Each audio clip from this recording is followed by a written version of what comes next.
Olá, pessoal. Então, vamos fazer aqui alguns exemplos, porque a matéria do capítulo 1 e 2 ficou um pouco, destoando um pouco dos exercícios, tá? Então, eu vou acrescentar alguns exemplos aqui para ilustrar, né? Ilustrar as aplicações e como é que funciona a coisa.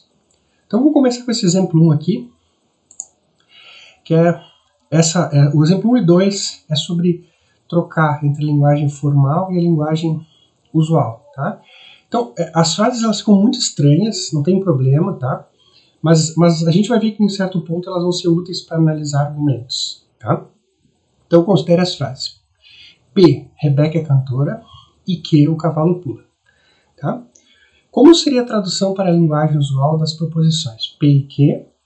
Se P, então não Q, e não P, se somente se Q. O que a gente vai fazer, então? A gente tem a definição do que é P e Q. P, Rebeca é cantora, e Q, o cavalo pula, tá? Um cavalo específico. E o que a gente tem que ter? Aqui na primeira, a gente tem P e Q. Primeira coisa, a gente tem que identificar que o conectivo é o E. Tá? Essa coisinha aqui significa o E. P e Q. Como é que a gente junta duas proposições na prática? Tem várias formas de fazer, a mais simples é escrever exatamente isso. Rebeca é cantora e o cavalo pula. Simplesmente escrevemos a mesma estrutura de P e Q, substituindo P e Q. Nessa daqui, por exemplo, a gente vai ter o conectivo é CP, se isso, então, aquilo. Só que no caso aqui vai ser se P, então, não Q.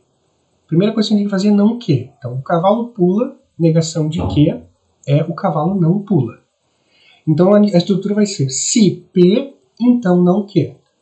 É que eu coloquei aqui, se insere P, então insere não Q. Ou seja, vai ficar se Rebeca é cantora, então o cavalo não pula. Perdão, aqui eu tenho que corrigir que eu esqueci de trocar. Tá? O cavalo não pula. Tá? Letra 3. Não P, se somente se Q. Tá? Essa é a interpretação aqui da leitura dos conectivos. Eu vou ter que trocar não P, né? Significa...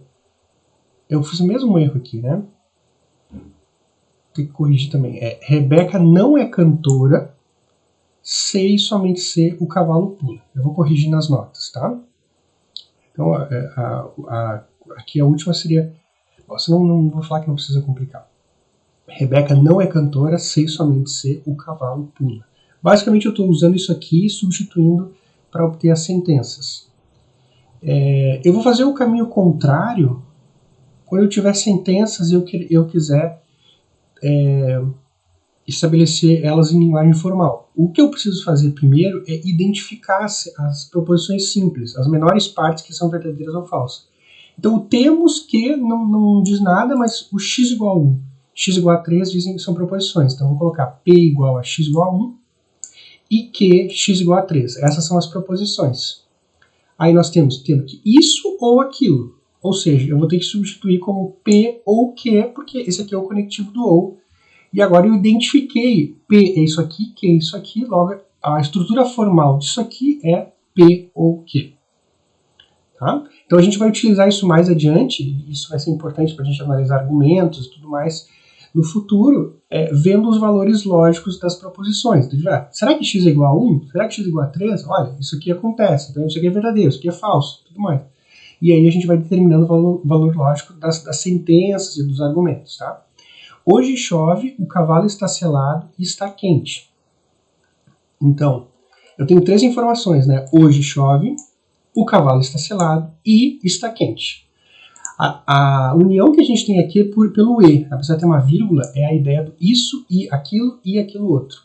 Basta a gente denominar P hoje chove, que o cavalo está selado e R está quente. Eu preciso determinar quem são minhas letras. E aí a estrutura vai ficar P, I, Q e R. Essa aqui é a resposta em linguagem formal dessa frase aqui.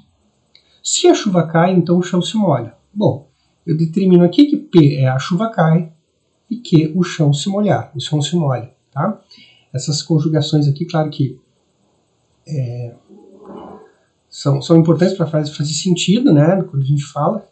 Mas enfim, a estrutura seria essa. Se inserido P, então inserido Q. Logo a proposição formal é se P, então Q, P e Q representando essas frases que eu falei, né?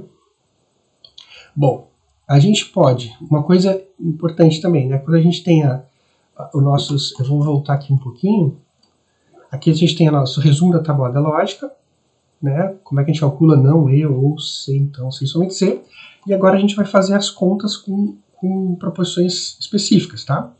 Então a gente vai começar fazendo com P verdadeiro, Q falso e R verdadeiro.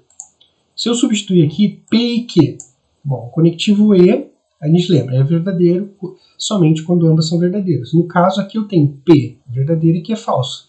Então substituindo aqui, fazendo uma conta lógica, vamos dizer assim, P e Q é igual a verdadeiro e falso é falso. Então o valor lógico disso aqui é falso. Tá? Mesma coisa embaixo. Não Q. Pega o valor de Q, não Q vai ser o oposto, vai ser falso. Eu posso colocar a conta lógica. Não Q é igual a não F, que é igual a verdadeiro. Troca o valor do falso pelo verdadeiro. Se P, então R. Se V, então R.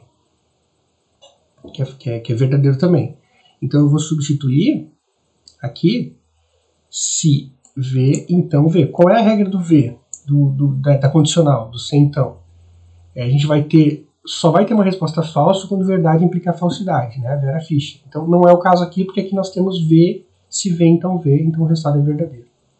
E por último, nós temos o se e somente C, só que com uma negação. Então a gente tem que calcular a negação do Q e depois calcular o se e somente C. A regra do se e somente C, a regra ou a constituição, né, que é verdadeiro somente quando as duas são iguais.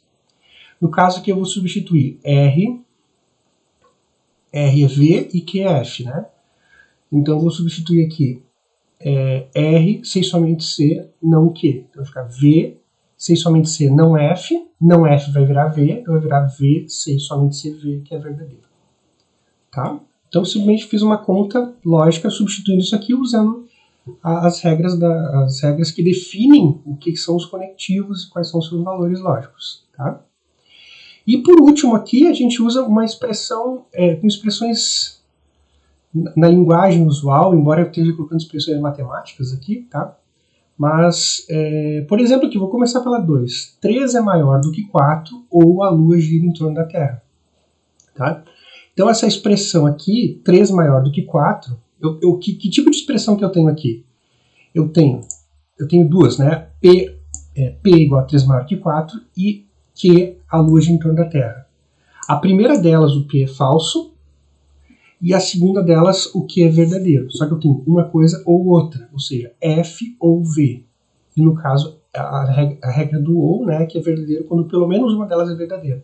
Então essa proposição inteira, 3 maior do que 4 ou a Lua gira em torno da Terra, é uma sentença verdadeira, uma proposição verdadeira. Embora uma pedaço dela seja falso, ela inteira é uma sentença verdadeira. Vamos para essa daqui. Se 1 é igual a 1, então 2 é diferente de 2. Então, a ideia, aqui nós temos uma coisa verdadeira. Se, onde é que eu coloquei aqui? Aqui. 1 igual a uma coisa verdadeira e 2 diferente de 2 é uma coisa falsa. Se uma coisa verdadeira, então uma coisa falsa, temos V, se V, então F, que é o único caso que dá falso na condicional. Então, esse caso aqui é falso. E por último, nós temos 1 maior do que 2, que é falso, se e somente C, 3 é maior que 4, que é falso.